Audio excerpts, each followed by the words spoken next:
Miss Boland here. This is a general overview of how you will do your assignments on Crash Courses. I do them two different ways. We'll go over the first way here. 4.4, yeah.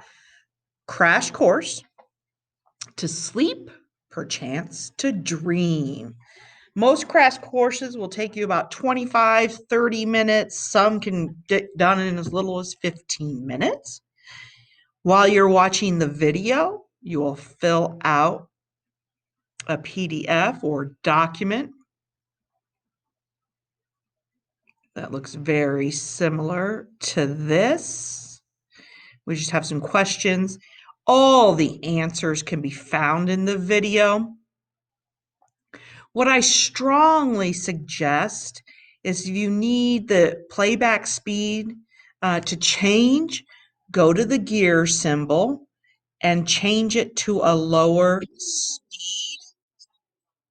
playback speed. Let's turn it to 75.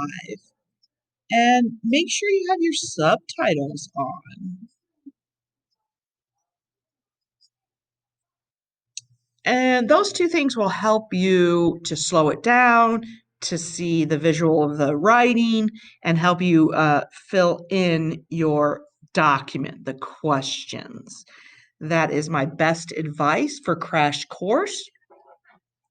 Another way that I do Crash Course to set up the assignment for you is you fill in the pins. So I'm looking for a crash course worth 50 points. Right here is a good example under sensation and perception.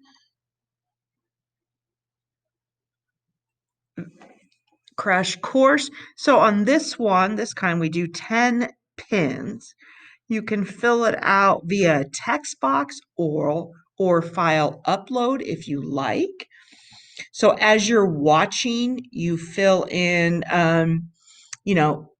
10, sometimes 15 positive things about the video, interesting things, and negative things about the video. Something maybe they say that you don't really like, or, oh, that sounds not so great. Oh, there goes the bell. And so these are just a quick overview how I do the